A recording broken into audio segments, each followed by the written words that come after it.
багш шавийн барилдах ёс зүй сэдвээр ярилцах гэж байна. Тэгээд за багшийн ёс зүй талаар одонхон ах маань тодорхой тайлбар өгөх байхаа. За энэ усны эхэн булангартай бол адган булангартай гэж манай монголчуудын одоо хэлдэг том философи байна. Тийм учраас бол багшийг зөв сонгох, багш гэж хэн байх вэ гэдэг бид нар улаачийнхаа ёс зүйд бас хэлцээд оруулсан. За багшийн ёс зүй гэдэг бол 7-оос дээш жил онгод тэнгэлтэйгээ хайцсан. Кэрэн болон гэрийн онгодыг тахих чадвартай ийм хүнээр багшлуулах нь одоо зүйтэй гэж одоо Монгол үеийн уламжилд байгаа.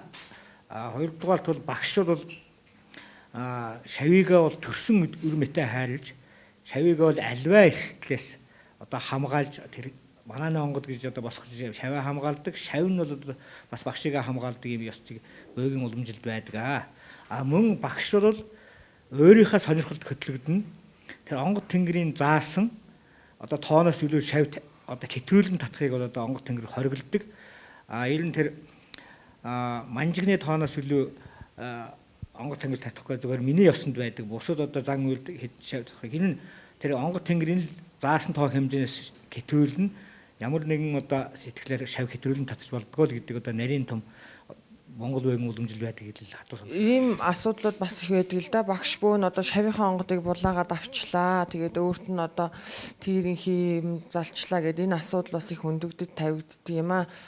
Бас их эмзэг асуудал байдаг. Энэ талаар дөрчлөн зарим маань тайлбар өгөх байхаа. За багш хүн бол шавийн онгодыг булааж авдаг тийм төвхөл Монгол үеийн ёсонд бол байхгүй. Шавийн онгод бол багшд орно гэсэн юм бол бас байхгүй. Ийгт удам, язгуур, одоо урсах улаан цус, шимтэй цагаас нь шим гэдэг байдаг. Өөрөөр багш хүн бол шавийнхаа онгодыг таньж, удам язгуурыг бол мэдэхгүй учраас одоо дутуу буруу юм татагдах учраас ийм яриа гардаг.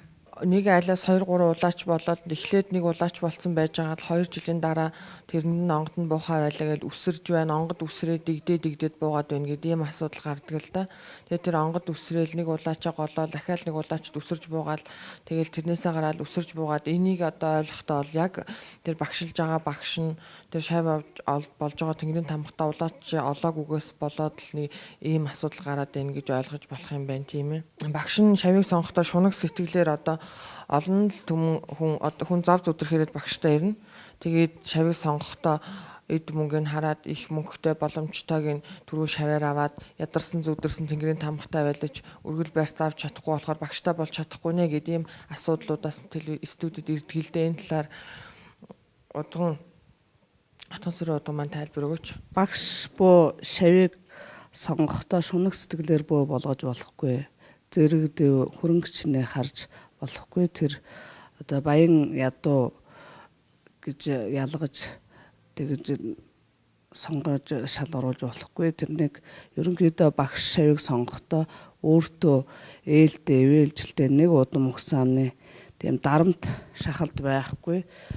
Багш нь өөрөө багшлах сонирхолтой шавьаараа орох сонирхолтой тийм шахал дарамт байхгүй. Тэнгэрийн тамгалагдсан хүнийг шавьаар болгож сонгогдно. Шавийн сонгохдоо шав бол бас багштай үнэнд зүтгэх бурхан тэнгэрээс дээд тэнгэрээ заяасан тэр багшийн хийгсэн тэр ёс заншлыг бол бас гүйцэтгэж тэр багшийн өөрийн барилда байна л да. Шавийг яаж одоо босгох вэ? Тэгээ бидний одоо манай бариад ясанд бол чанар руу хийх гэсэн тийм ёс заншлаараа бол бид шавийг бүтэн нэг жилд тэгж нарийн шалгуураар бас ах トゥ амраг садан илгэн саднаар нь яг л тэр айлын отог омог таарсан тийм тэнгэрийн тамхтай удган зарим болж тэгж тодруулдаг. За юм болохоор бас өвөг дээцэхээ сургаал дээр санаа муутанд уг бүү залгуул гэж эд мөнгөний шуналтай өөрийн атгаг санаагаар бас бусдын хорлох тийм хэмжээний суур хүмүүжлмүүдэд доголдох зан ааш бас хатуу ширүүн хүмүүс шүтэн бишрээд очих өвөг өдөмө хүндлэх гээд очихоор заганд хэрэлдэг үгүй бол биеэ тоосон тийм авилуун зантай тэр зан харилцааны хамгийн гол шалгуураар бас хүмүүсөө бас тодруулах нь хэрэгтэй. Нийт бас уг барих гэж байгаа төөрж бодолж байгаа энэ бас шинэ улааш нар энэ дээр бол өөртөө боловсруулах, хөгжүүлэх бөөгийн энэ олон сайхан ном энэ тахимнаас одоо дэлгэрж байгаа нэг харж байнга өөрөө боловсрч дээшээ дэвшиж явах хэрэгтэй гэдгийг хэлмээр. Манай бөөгийн нэгдсэн хэвлэл дээр 9 улсууд их асуудаг энэ уламжлалт биш элдв зохиол хэлбэрээр одоо уг босгох гэдэг асуудал яригддаг. Тэгээ энэ талаар бас ёс зүйн дүрм талаар одоо босгож ирсэн үед манай одоо хүн зарим арай дэдгэрэнгүй тайлбар өгөөч. Монгол бөөгийн уламжлалт зан ёс сэргэж байгаатай холбогдуулна.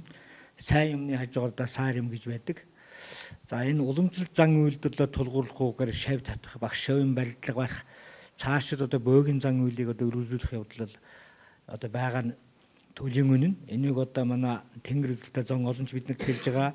Биднэрт байгаа одоо удган зайрангуйч бид нар одоо өөрснөө одоо мэдэж энийг яаж засах вэ? Яаж одоо үйлдэнд оруулах талаар ярилцж шийдэж байгаа. Тэгээ уламжлалт зан үйлийг яахгүйгээр одоо уламжлалт зан үйлийг зөрчиж дэгэлсэн маягаар, жүжиглсэн маягаар одоо дараамжилсан маягаар одоо энэ шавийг гаргах бол одоо хамгийн түүлийн буруу. Энэ цаашдаа явахгүй. 1-2 жил болоод энэ мэдэгддэг. Энэ Монгол бөөгийн уламжлалт зан үйлд тэр андуурдаг зүйл байдаг. Одоо онгодтой хүн үү онгодгүй андуурдаг зүйл. Энэ андуурдаг зүйл нэгдүгээрт бол удам намжсан хараалтай хүн, усын хорлолдоо өртсөн. За мөн одоо сүн сүйдэрт дайруулсан хүний хүмүүсийг одоо та удмын одоо онгодтой сахиустай хүн байна. Танай онгоч нь таныг одоо ингээ хорлсон байна. Хүн амьтны одоо ам авсан байна ч гэдэг юм уу. Маш аваар олтор болсон байна гэгээд ингээд буруу талаас нь хараад тэр хүнийг бөө олох гээд бөөн ажил, зардал, мөнгө төгрөгөөрээд тэр хүнийг сэтгэл зүй болон отог омог ахан дүүсээр нь ингээд тоглолцдог юм уу явж байгаамаа. Энээс хүмүүс нэгдүгээрт болгоомжл энэний талаар бид нэр одоо дээрс дурдан дарааш дурдууд нөгөө багш бөөг сонгох, шавийг сонгох, хойш дараагийн юунд яригдана утасны ёс зүй, хоёрын хувцсны ёс зүй гэдэг ингээд яригдана. Тэгэхээр энэ одоо Монгол бөөгийн нэгдсэн хэвлэлд байгаа гишүүдээс бас гишүүдийн дотор ийм үзэгдэл их гардаг. Би цэцгийн дараагаа дөөсөх үедээ энэ асуултыг зориулж ярил та. Дөнгөж одоо нэг 2-3 жил одоо бөөж байгаа мөртнөө багшаасаа илүү цол авчихсан. Одоо янз янзын одоо том цол авчихсан ингээ явж байгаа усуд байдаг. Тэгэхээр энэ өөрөө энэ ёс зүйтэй одоо яаж одоо жомлож ирэмж хийж байгаа энэ асуудлыг яаж зохицуулж байна гэдэг асуудал. Саяхан одоо манай эвлэлээр иржсэн залуу одоо ингээд төрийн зайн ингээд одоо ингээд цолтой болцсон явж байгаа жишээтэй. Гэтэл энэ цол маань одоо ямар маягаар олгогдсон юм бэ? Энэ одоо төрийн бус байгууллагад энэ тэнд одоо олноороо байгуулагдаад. За энэ тэнд олон төвүүд байгуулагдаад. Тэр нь одоо бүртгэлтэй бүртгэлгүй за янз бүр байдаг баг. За энэ газруудаас бол одоо энэ бөө болсон энэ хүмүүстэй бол одоо зориулаад тэр олон нийтийн байгууллагуудаа шагнал гэж нэг юм шагнал яваад байгаа. За түүнээс одоо жинхэнэ утгаараа бол одоо яг төрөөс олгосон ийм юм байна уу гэдээ одоо судлаад үзэхэрүүл тийм юм харагддаггүй.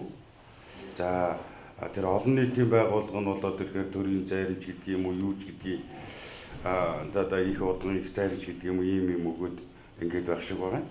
За ер нь цол язгуурын тухайд жоохон тодруулаад хэлэх юм бол ер нь юу л да бөө хүн бол одоо тэнгэрийн одоо яг дуудаж байгаа удам угсааныхаа тэнгэр дээр юм бол ямар ч цол иргэнтэй байж болно. Тэрийг нь тухайн одоо тэр удам судрын ураг төрлийн улс Монголын хүмүүс үл тэр хүнийг бол одоо тэр авгаар дуудгаар нь дуудаад юу гэдгийг тэр дууддаг дуудлагаар нь дуудаад байдаг нэг тал байдаг.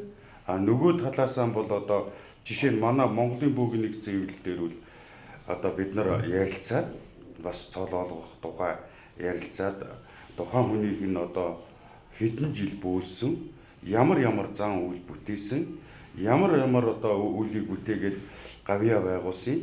Энийг харгал зүйтэй зохих хэмжээний цол олгох тухай бид нар бол оролдож тогтсон тийм бол байгаа.